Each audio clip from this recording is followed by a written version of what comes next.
হুম। Sir আমি সৌভিক দেব। আমার বাড়ি হচ্ছে কোচবিহারে এবং বর্তমানে আমি mechanical engineering second year 4th সেমিস্টারে পড়ছি এনআইটি দুর্গাপুরে। Oh my আর God, মেকানিক্যাল। হ্যাঁ স্যার। আচ্ছা, you are in my branch. আচ্ছা, ঠিক ঠিক আছে দেন। এখন হচ্ছে গেটের প্রিপারেশন করছি, এই সেকেন্ড ইয়ার থেকে স্টার্ট করলাম। আর তার সুপার। সাথে মানে এখন তাহলে কি, মানে প্রবলেম কি হচ্ছে? স্যার এমনি এখন মাঝে মাঝে এটা প্রবলেম হচ্ছে যে যেমন সেকেন্ড ইয়ারে অনেকজন এখন কেউ হয়তো রিসার্চ ইন্টার্নশিপ করছে, কেউ হয়তো প্রজেক্ট করছে, তো আমি একটু কনফিউজ আছি যে হুম, আমি যখন সিনিয়রের সাথে কথা বলছি, কিছু সিনিয়র বলছে তোর যেটা ভালো লাগে সেটা করতে পারিস, কিছু সিনিয়র বলছে কর প্রজেক্ট বা রিসার্চ ইন্টার্নশিপ বা প্রজেক্ট করলে হেল্প হবে, আবার কিছু সিনিয়র বলছে তুই যেহেতু গেটের থ্রুতে পিএসইউ যেতে চাস তো সেক্ষেত্রে তোর এসব লাগবে না, তো তুই গেটেই ফোকাস কর, এটা করলে তোর টাইমটা ওখানে ওয়েস্ট হয়ে যাবে। তো আমি ঠিক বুঝতে পারছি না অ্যাকচুয়ালি কি করা উচিত বা পাঁচটা কি হওয়া উচিত। মানে ওই কথায় আছে না, মাল্টিপল অপশনস, হ্যাঁ, হ্যাঁ, মিনি কনফিউশন, সেরকম হ্যাঁ। টাইপের। তো ব্যাপারটা হচ্ছে, মানে যেহেতু আমি আহ, মানে তিনটা সেকশনই দেখে নিয়েছি। আমি আমি পিএসইউ তে কাজ করেছি, আমি তোমার গভর্নমেন্টেও করছি, আর প্লাস আমি কর্পোরেট লাইফও দেখেছি, মানে পিওর কর্পোরেট লাইফ। তো আচ্ছা, আচ্ছা। সবকটা নিজস্ব অ্যাডভান্টেজ আর ডিসঅ্যাডভান্টেজ আছে, ঠিক আছে। এবার তোমাকে যে সিনিয়র যে কথাটা বলেছিল, আহ, যে তুমি অ্যাকচুয়ালি মানে কি ভালোবাসো, ফার্স্টে এটা একটুখানি মানে ব্রড কোশ্চেন হলেও, বাট এটা নিয়ে একটুখানি জাস্ট বোঝা উচিত। মানে তোমার এমনি পিওরলি কি মনে হয়, মানে তুমি কোথায় তুমি নিজেকে শুট করতে পারো? আমি যদি তোমাকে বলি যে সাপোজ ধরো কাইন্ড অফ রিসার্চ লাইন, হ্যাঁ, রিসার্চ ইন দ্য সেন্স ধর কোনো কিছুর উপর তুমি ফার্দার কিছু ন্যারো ডাউন করতে চাও আরো কোনো স্পেসিফিক টপিকের উপর বা কোনো একটা স্পেসিফিক এরিয়ার উপর, তুমি কি মনে হয় সেটা কমফোর্টেবল সেই ব্যাপারটা নিয়ে? অ্যাকচুয়ালি এমনি যেটা একটা মাথার মধ্যে যেটা বসে গেছে রিসার্চ নিয়ে, যে রিসার্চ জিনিসটা হয়তো অনেক টাইম নেয়, মানে অনেক বয়স হয়ে যাবে, এটার জন্য হয়তো রিসার্চটা এটা আমার শুনতে খারাপ লাগে। বাট আমি অ্যাকচুয়ালি হ্যাঁ, সেকেন্ড ইয়ারে ট্রাই করেছিলাম, কিছু প্রফেসরদের থেকে কিছু আচ্ছা, রিসার্চ পেপার নিয়েছিলাম। তো ওটা যখন পড়েছিলাম হ্যাঁ, হ্যাঁ, হ্যাঁ, খুব খুব যে খারাপ লেগেছিল তা না, বাট হুম, একদম যে পছন্দ হয়েছে সেটাও না, মানে মোটামুটি লেগেছিল আর কি। হুম। না দেখো, রিসার্চ নিয়ে তুমি যে একটা নোশন পেয়েছো না, যে ইট ইস টাইম টেকিং, ঠিক আছে, হ্যাঁ, খুব হ্যাঁ, বোরিং লাইফ বা টাইম টেকিং, সেটা সম্পূর্ণ একটা না, একটা মিথ টাইপের, লোকে একটা বানিয়ে রেখেছে মিথ। বাট আমি আমার এক্সপিরিয়েন্স থেকে বলছি, হ্যাঁ মানে এটা, আমি তোমাকে যদি বলি সাপোজ পিএইচডি কথা বলি, পিএইচডি অনেকে 2 বছরও করছে, কিন্তু অনেকে 1 বছরও করছে, রেকর্ড আছে এরকম সুমন স্যারের। অনেকে 2 বছর করে, 3 বছর করছে, অনেকে আবার 6-7 বছরও করছে। তো ইট ডিপেন্ডস অ্যাকচুয়ালি রিসার্চ তুমি যে করছো সেটা কোথেকে করছো, কোন প্রফেশনের আন্ডারে করছো। তো যারা এই কতগুলো স্পেকুলেট করে তারা হয়তো সেরকম ভালো গাইডের আন্ডারে করছে না, অথবা কোনো ভালো কলেজ থেকে করছে না, তাদের কাছে ফান্ড নেই সেই সব কাজ করার জন্য। এর জন্য তাতে কি হয় না, সময়টা অনেকটা বেশি লাগে।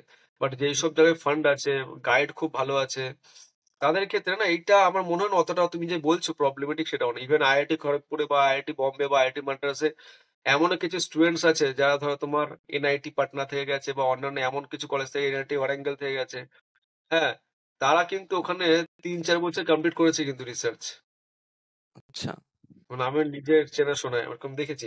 তো তারপরও যে এমন না যে তাদের ক্যারিয়ারটা খুব খারাপ হয়ে গেছে, তাদের মধ্যে অনেকেই আছে ধরো তারা নেদারল্যান্ডে পোস্ট ডক করছে, আর খুব ভালো প্যাকেজ নিয়ে অলমোস্ট তোমার মান্থলি ধরে নাও তোমার 4-5 লাখ প্যাকেজ পেয়ে ওখানে পোস্ট ডক করছে। আচ্ছা, তো এই যে বিজনেসটা আছে, বিজনেস ইন দ্য সেন্স আমি বলছি রিসার্চ যে লাইনটা আছে, এটা একটুখানি কিছু কিছু তোমার মধ্যে ক্যারেক্টার তোমার চাই। আমি একটা ভিডিও বানিয়েছিলাম, ওখানে আমি হাইলাইট করেছিলাম একটা কলেজের মধ্যে যে পিএইচডি করতে 3-4টা গুণ দরকার। সেই গুণগুলো কি না, সাপোজ ধরো তোমার যে পার্সিভারেন্সটা সেটা কতটা ইম্পর্টেন্ট মানে আছে তোমার কাছে। মানে সাপোজ ধরো তুমি একটা প্রবলেমের মধ্যে ফেসে আছো, তুমি সিমুলেট করতে পারছো না, মডেলটাকে তুমি মডেলিং করতে পারছো না প্রপারলি, হ্যাঁ, এফইএম এ ভালো করে, তুমি কোনো হেল্প পাচ্ছ না, but you have to do. তো তোমাকে ওখানে পার্সিভারেন্স ম্যাটার করে, একটু পেশেন্স ম্যাটার করে। বা তোমার ধরো কোনো একটা এমন জায়গায় আটকে তুমি জাস্টিফিকেশন খুঁজে পাচ্ছ না, ওটাকে প্রপারলি অ্যাড্রেস করা। তো এগুলো না প্রপারলি সাধনার মতন ব্যাপারটা হয়ে যায়। তো ওইখানে তোমার যদি মনে হয় তুমি হ্যাঁ এক্সেল করতে পারবে, তোমার মধ্যে সেই ব্যাপারটা আছে, তাহলে আমি বলবো যে রিসার্চ লাইন অনেকটা কিন্তু তোমার রিস্ক রেওয়ার্ড বলতে গেলে বেশি। তুমি আচ্ছা, পিএসইউ দেখতে পারো, তুমি কর্পোরেট লাইফ দেখতে পারো, অন্যান্য সেক্টর তুমি দেখতে পারো, বাট এই যে রিসার্চ লাইন মানে সো কল্ড একাডেমিক লাইন যেটা, এটা কিন্তু অনেক বেশি রিস্ক রেওয়ার্ড দিতে পারে তোমাকে। ইভেন তোমার মনেও হতে পারে যে হ্যাঁ, সাপোজ ধরো কোনো প্রফেসর তুমি যদি হয়েও যাও, তোমার যদি সেই ক্যাপাবিলিটি থাকে, তুমি ধরো কোনো জায়গায় তুমি পড়াচ্ছ, এট দ্য সেম টাইম তোমার যদি ক্যাপা থাকে তুমি প্রজেক্ট করতে পারো। প্রজেক্ট মানে মানে যেগুলো তোমার আইআইটির প্রফেসর এখন বড় প্রজেক্ট আছে, ওখান থেকে তারা তোমার ইয়ারলি তোমার 20-25 কোটি টাকা কামাচ্ছে। কলেজে জাস্ট একটা করছে, ঠিক আছে, বাট প্রজেক্ট তার যে নাম এত ছড়িয়ে গেছে রিসার্চের দিক থেকে, সে ওইখান থেকেই নিজের স্টার্ট আপ হয়ে গেছে তার নিজস্ব একটা। তো রিস্ক হুম, নেওয়ার কিন্তু তোমার রিসার্চ লাইনে খুব বেশি, but you have to invest. এখন তোমাকে তোমার টাইম ইনভেস্ট করতে হবে, তোমার এই যে ব্যাপারগুলো সেগুলো একটুখানি এক্সপ্লোর করতে হবে।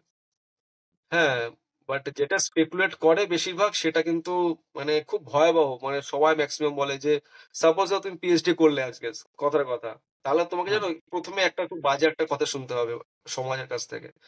ফার্স্ট অফ অল তুমি একটা দুর্গাপুর থেকে মেকানিক্যাল নিয়ে পড়ছো, তো সবার একটা এক্সপেকটেশন থাকবে কি you will get a job surely, মানে দ্যার ইজ নো ডাউট। হ্যাঁ, এবার কথার কথা সাপোজ তুমি এমটেক করতে গেলে, লোকে বলবে you are a loser because you are doing MTech, because তুমি বিটেক এর কিছু ভালো জব পাওনি এর জন্য তুমি এমটেক করছো। আচ্ছা, এবার তুমি পিএইচডি করতে যাবে, পিএইচডি করতে আরো তোমাকে লুজার বলবে, বলবে দেখো ছেলেটা হয়তো কিছু জবই পেলো না, এমটেক এর জন্য পিএইচডি করছে। যেটা হচ্ছে আমাদের এই সমাজের কিন্তু এইখানকার যে স্ট্রাকচার বা সিস্টেম বানিয়ে গেছে, এটা একটা নোশন তৈরি হয়ে গেছে। এরাই একটা বানিয়ে দিয়েছে যে যে বিটেক এর পর এমটেক করে তার মানে সে লুজার, যে এমটেক এর পর পিএইচডি করে সে আরো বেশি লুজার। হ্যাঁ, তো এই ব্যাপারগুলো না অ্যাকচুয়ালি তোমাকে ফেস করতে হবে। বাট তুমি যদি রিয়েলি তুমি যদি এটাকে করতে পারো, দেন তুমি এই লাইনে অনেক এক্সেল করবে, অনেক এক্সেল করতে পারবে। বিকজ আমার যে এখন মনে হয় মানে এখন যে একটা সিস্টেম তৈরি হয়েছে ইন্ডিয়া অ্যাজ ওয়েল অ্যাজ পুরো ওভারঅল ওয়ার্ল্ডে, বিটেকের কোনো ভ্যালু নেই। আমি তোমাকে বলতে পারি বিটেকের কোনো ভ্যালু নেই। তোমাকে এখন মিনিমাম ক্রাইটেরিয়া আস্তে আস্তে দিন দিন হয়ে যাবে এমটেক, মানে তোমাকে আরো বেশি স্পেশালাইজড হতে হবে। আর হুম, কয়েকদিন পর তোমার সেটা পিএইচডি তে হয়ে যাবে। বিকজ মানে এখন না তুমি দেখতেই পাচ্ছ এখন যেসব স্পিডে কাজ হচ্ছে, যেসব লেভেলের কাজ হচ্ছে, লোকে এখন স্পেশালাইজেশনটাকে বেশি ইম্পর্টেন্ট দিচ্ছে। সাপোজ হুম, ধরো ইয়ার একটা ব্যাপার, হ্যাঁ, তো লোকে চাইছে যে আমি ইয়ার এই পার্টিকুলার জিনিসটাকে আমি এক্সেল করতে চাই, যে এর জন্য আমার লোকজন দরকার। আর তুমি যদি বিটেক হয়ে থাকো তাহলে সারা জীবন তুমি কি বলতো, এখন তোমার ডেটা এন্ট্রি অপারেটর হিসেবে তোমাকে থাকতে হবে। মানে বেসিক লেভেলে আগে যে কাজটা ডিপ্লোমারা করতো বা তার নিচেরা করতো, এখন সেই কাজটা এখন বিটেক কে দিয়ে হয়তো করাবে। হ্যাঁ, বাট এখন তুমি বুঝতেই পারছো ট্রেন্ড কোন দিকে যাচ্ছে। ট্রেন্ড এখন চাইছে তোমার যত নিশ, যত ছোট হবে, তত বেশি তোমার কিন্তু ভ্যালু কিন্তু বাড়বে। আর তার জন্য রিসার্চটা তোমাকে খুব হেল্প করবে, বিশাল হেল্প করবে। বাট এটার কনস তো তোমাকে বললাম আমি। হ্যাঁ, এটার কনস তোমাকে বললাম, এবার তুমি নিজে হয়তো ডিসিশন নিতে পারবে যে কোনটা তোমাকে স্যুট করছে। হুম, আর পিএসইউ যাওয়ার যে অপশনটা সেটা তোমাকে আমি বলে রাখি, পিএসইউ হ্যাঁ খুব ভালো ভালো পিএসইউ আছে, বাট ওখানে অনেক কনস আছে। যেমন লাইফস্টাইল নিয়ে একটা প্রশ্ন থাকে, কোথায় পোস্টিং হবে, কোন জায়গায় পোস্টিং হবে, সেটা একটা ইম্পর্টেন্ট ফ্যাক্টর। বিকজ তুমি হয়তো ওএনজিসি তে যেরকম কিছু জায়গা আছে, আমি যেরকম পানভেলে গিয়েছিলাম, হ্যাঁ, ওখানে এমন কিছু জায়গা আছে যেখানে তুমি তোমার নর্মাল যে সিটি লাইফ সেটা তুমি কাটাতে পারবে না, because you are away from city, far far away from city. তো ওইখানে ওই প্রবলেমটা হয়। মানে পিএসসি তে এই প্রবলেমটা বেশি হয় লোকেশন ওয়াইজ, মানে তুমি কোথায় কি করবে এইসব ব্যাপার-ট্যাপার। আর লাইফস্টাইল একটা প্রবলেম থাকে, টাকা হয়তো একটুখানি বেশি হয় অন্যান্য গভর্নমেন্টের থেকে, বাট ওখানে ওই প্রবলেম গুলো আছে। মনোটোনাস লাইফটা খুব বেশি হয়ে যাবে একটা সময় পর, বিশাল মনোটোনাস হয়ে যাবে তোমার। তো তুমি তখন একটুখানি হয়তো আনকমফোর্টেবল হয়ে যেতে পারো। তো এর জন্য আমি পিএসসি টাকে প্রেফার করি না জেনারেলি। হ্যাঁ, মানে আমি এটা তোমাকে, আমি যার সাথে কথা বলি তাকে আমি এই কথাটাই বলে পিএসসি প্রেফার করি না। বিকজ একটা সময় পর না, বিকজ তুমি আপনার রুটিন কাজ করছো, রুটিন চেকস করছো everyday, you are maintaining everything. হ্যাঁ, same thing again and again. তো একটুখানি তোমার যদি মনে হয় একটু অ্যাম্বিশিয়াস, তুমি একটু বেশি অ্যাম্বিশিয়াস, তাহলে কিন্তু তোমার কিন্তু খুব বাজে এক্সপিরিয়েন্স হবে ওখানে। ঠিক আছে? আর ৪ নম্বর, তোমার যদি মনে হয় যে তুমি ফার্দার ধরো গভর্নমেন্ট অর্গানাইজেশনে যাবে, যেগুলো ভারতে ভালো, ভালো যেগুলো গভর্নমেন্ট অর্গানাইজেশন টপ, হ্যাঁ, 10 এর মধ্যে আসে। পিওর সেন্ট্রাল গভর্নমেন্ট, হ্যাঁ, তার মধ্যে রিসার্চ হতে পারে। সেখানেও কিছু কনস আছে। যেহেতু এটা গভর্নমেন্ট, তো এখানে গ্রোথ একটা লিমিটেড গ্রোথ থাকে। সেটা তুমি ভালো করে জানো। পুরো আমাদের ইন্ডিয়াতে গ্রোথ নিয়ে একটুখানি আহ মানে এটা প্রপারলি ব্যালেন্স না সব জায়গায়। যেরকম তোমাকে আমি যদি বলি, কিছু কিছু অর্গানাইজেশন আছে যেখানে গ্রোথটা কি বলতো একটা টাইম বেসিস হয়। হ্যাঁ, আর কিছু কিছু জায়গা হচ্ছে ভ্যাকেন্সি বেসিস। ভ্যাকেন্সি বেসিস কি হয় না, সাপোজ ধরো তুমি ইন কেস আইএএস দিয়েছো, আইপিএস করছো, মানে আইএএস দিয়ে যাচ্ছ, সিভিল সার্ভিস বা তুমি পিএসইউ বা এরকম অনেক যে সব গভর্নমেন্ট অর্গানাইজেশন গুলো আছে, এখানে কি হয় ভ্যাকেন্সি বেসিস। সাপোজ দাও তুমি এখন একটা লেভেলে আছো, হ্যাঁ, অ্যাসিস্ট্যান্ট ম্যানেজার আছো তুমি, সাপোজ কোনো পিএসইউ তে। তো তুমি কখন ম্যানেজার হবে ডিপেন্ডস অন তোমার ওপরে যে যতক্ষণ না একটা ভ্যাকেন্সি তৈরি হচ্ছে ততক্ষণ তুমি ইউল বি অ্যাজ এ, হ্যাঁ, অ্যাসিস্ট্যান্ট ম্যানেজার। তো এই যে ভ্যাকেন্সি বেসিস, এটা তোমাকে বুঝতে হবে যে তুমি যেখানে যাচ্ছ ওখানে কি বেসিস। আর বাকি যেগুলো হয়, সাপোজ ইসরোতে যেরকম, আমি পার্কের কথাটা এই মুহূর্তে আমি শিওর না, হ্যাঁ, ইসরো আছে আর কিছু অর্গানাইজেশন আছে, আর ডিফেন্সও সেরকম আছে। ওখানে কি হয় না, তোমার হচ্ছে টাইম ওরিয়েন্টেড। টাইম ওরিয়েন্টেড মানে কি, সেটা যেটা ইসরোতে যেটা হয় 4 বছর অন্তর অন্তর, হ্যাঁ, you are eligible for the interview. এবার তুমি যদি ইন্টারভিউ ক্র্যাক করতে পারো, দেন ইউ আর থ্রু। মানে ওখানে ভ্যাকেন্সি বেসিস ওটাকে ফোকাস করা হয় না। তো এইটা একটা খুব ইম্পর্টেন্ট ম্যাটার ফ্যাক্টর হবে। মানে ইভেন আমি আইইএস দিয়ে যারা গেছে, ইঞ্জিনিয়ারিং সার্ভিস যারা করছে, ঠিক আছে, তোমার যেটা আইএস হয়, একটা হয় একটা ইঞ্জিনিয়ারিং সার্ভিস যেখানে রেলওয়েতে যায়, ওইখানে কি হয় কিন্তু ওখানে কিন্তু অনেকে হয়তো 11 বছর ওয়েট করেছে, 10 বছর ওয়েট করেছে, এরকম পাবলিক আছে। তো ওইখানটা তোমাকে কিন্তু এক্সপ্লোর করতে হবে। এটা কিন্তু একটা খুব প্রবলেমেটিক বলতে গেলে।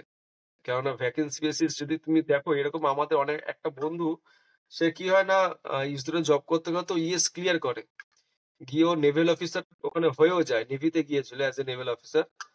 কিন্তু ও যখন গিয়ে দেখে যে ওর মাথার উপর এরকম, হ্যাঁ, 10 বছর একটা ডিফারেন্স একটা আছে, তখন ও সঙ্গে সঙ্গে আবার ফিরে আসে। আর ইসরোতে একটা প্রভিশন আছে, তুমি যদি 6 মাসের মধ্যে ফিরে আসো টেকনিক্যাল ব্যাকগ্রাউন্ডে, দেন ইউ আর অ্যাকসেপ্টেড। তো ইউ আর সেভড অ্যাকচুয়ালি। আচ্ছা, 2 নম্বর কিনে একটা লোকেশনের, ওখানে লোকেশনের প্রবলেম হয়, সেটা পোস্টিং যেখানে হচ্ছে তার উপর ডিপেন্ড করছে। বাট হ্যাঁ, এখানে তুমি কাজ করে তোমার একটা স্যাটিসফ্যাকশন এটা হতে পারে যে you are part of something. I mean, যেরকম ইন্ডিয়াতে এখন যেরকম কাজ হচ্ছে, তো হ্যাঁ, সেটার যেরকম তুমি এখন যে কোনো একটা রিসার্চ অর্গানাইজেশন দেখতে পারো, পার্ক বলো বা ডিআরডিও বলো, বিসরো বলো বা সিআইএসআর বলো, এরা যেসব কাজগুলো করছে, you part of that history. মানে তুমি একটা সেলফ স্যাটিসফ্যাকশনে থাকতে পারবে সারা জীবন। আদারওয়াইজ তুমি যদি ভাবো যে রিসার্চ করে ফরেন যাবে, then it is very well and good. তোমার জন্য তাহলে আরো ভালো অপরচুনিটি, আরো অনেক অপরচুনিটি তোমার জন্য খুলে যাবে। তো আমি মোটামুটি তোমাকে সবকটা কথাই বললাম। এবার তুমি বলো যে তুমি কোনটায় কমফোর্টেবল ফিল করছো। হুম, বাড়ি থেকে যেমন চায় যে গভর্নমেন্ট জবই করি, আর আম, মানে খুব বেশি দূর যাতে না যাই, মানে ওদের আশেপাশেই যেতে থাকি, হিসাবে হুম, অ্যাকচুয়ালি গভর্নমেন্ট অর্গানাইজেশন গুলোই এখন টার্গেট করব, ওটাই চেষ্টা করব আর কি। হুম। আর তারপর না, দেন যদি তাহলে হ্যাঁ, বলো বলো, কন্টিনিউ কন্টিনিউ, ফিনিশ করো। আর তারপর যদি মনে হয় যে তার সাথে আরো কিছু এক্সট্রা কিছু করতে চাই বা ডিফারেন্ট, তো তখন সেটা ট্রাই করবো অবশ্যই। হুম। আচ্ছা, না দেন এই ফোকাস ফর গেট। তাহলে যেহেতু তোমার বেশিরভাগ গভর্নমেন্ট এক্সাম, মানে বিটেক এর পর যেটা হয় না মেনলি, সেটা হচ্ছে বেসড অন গেটই হয়, গেট সিলেবাস। তো গেটটাকে ভালো করে ফোকাস করো, হুম, দেন তোমার যে টার্গেটটা অ্যাটলিস্ট সেটা তোমার দিকে ফুলফিল হবে। হুম। আর যেটা হচ্ছে মেন কথা, যে যেটাই করো সেটাকে ভালো করে স্টিক করে থাকো। মানে একসাথে সবকিছু খেতে গেলে না পুরোটাই হবে না। মানে অনেকে যেরকম হয়তো রিয়ালাইজ করে যে আমি কর্পোরেট লাইফে বেশি ভালো থাকবো, তো এর জন্য অনেকে বিটেক, তুমি যখন এখন বিটেক করছো, এরপর তুমি হয়তো এমবিএ করলে, আইআইএম থেকে এমবিএ করলে, সেটাও খুব ভালো জিনিস। এটা হচ্ছে, মানে সেটা অ্যাকচুয়ালি মানে তোমার কোথায় তুমি নিজেকে বেশি কমফোর্টেবল ফিল করো, কর্পোরেট লাইফে বেশি ভালো ফিল করো নাকি একটুখানি তোমার বেসড অন টেস্ট, মানে তোমার টেস্ট কি আছে। বাট অ্যাজ অফ নাও আমার মনে হয় সবকিছুর একটাই সমাধান তোমার ক্ষেত্রে, সেটা কি না, গেটে ফোকাস করা। বিকজ যাই কিছু করবে গেট, তুমি যদি রিসার্চও করতে চাও তোমাকে গেট দিয়ে যেতে হবে, তুমি যদি গভর্নমেন্ট জবও করতে চাও তোমাকে গেটের জন্য গেটের সিলেবাসকে ফলো করতে হবে, আর তুমি পিএসসিও যাও তাও তোমাকে গেটের সিলেবাস ফলো করতে হবে। সো সবকিছুর একটাই সমাধান, সেটা হচ্ছে গেট। তো গেটটা ভালো করে ফোকাস করে এখন থেকেই। ওকে সৌভিক, ওকে, অল দ্য বেস্ট। চলো, হ্যাঁ, টাটা।